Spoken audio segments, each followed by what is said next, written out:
yonent yàlla Muhammad sallallahu alayhi wa sallama wax nañu ci xadis boo xamante ne saxaabi bi ñuy wax Sahal ibnu Saad radiyallahu anhu moo ñu ko nettali xadis bi bëri ay jàngale lool yonent bi sallallahu alayhi wa sallam ci benn xare boo xamante ne dafa waroon a jiital benn général benn koo xamante ni kii mooy nekk capitaine bi diriger guerre mu ne suba incha allah danaa jox drapeau bi koo xamante ni yàlla dana ubbee ci moom maanaam dana gagné dina am victoire ci moom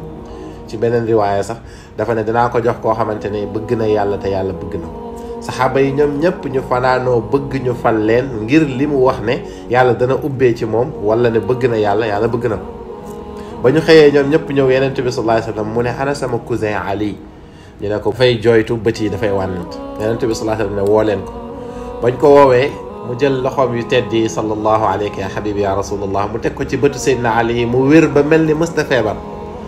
mu jox ko drapeau bi Seydina Ali ne ko est-ce que damay xeex ak ñoom bu ñu weddee ma rey leen Yonent bi sallallahu alayhi wa sallam mu ne xamal ne yow Ali yàlla jubalee ci yow benn doomu aadama moo gën nga am gétt ak gëléem yu xonk yi maanaam nga am gétt ak gëléem yàlla jubal ci yow benn nit moo gën a baax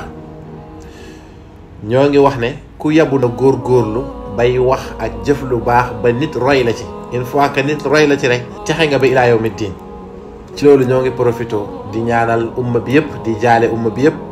boroom xam-xam bu rëy bibliothèque bu mag a mag bu daanu fii ci Sénégal ñu koy wax oustaz Ahmad Ba murabbil qawmi suñu sëriñ la suñu oustaz la suñu wóllëre la suñu soppe la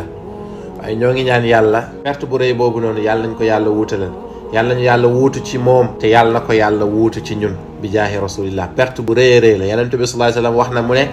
mawtul aalimi musibatun la tujbaru wa najmun tumisa wa mawtu qabilatin ahwanu min mawti aalimin Yonent bi sallallahu alayhi wa sallam mu ne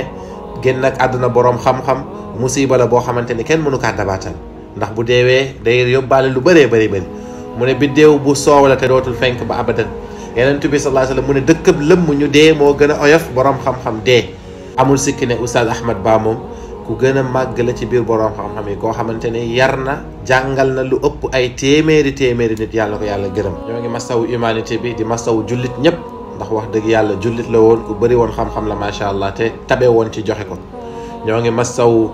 ay taalibeem daayiratul ula ñoo ngi masawu àdduna bi yëpp bëri na lu ñuy wax ñun ci xam-xam ci fekk ci moom lañ ko jëlee jàngale na ci façon wu jàngale yëpp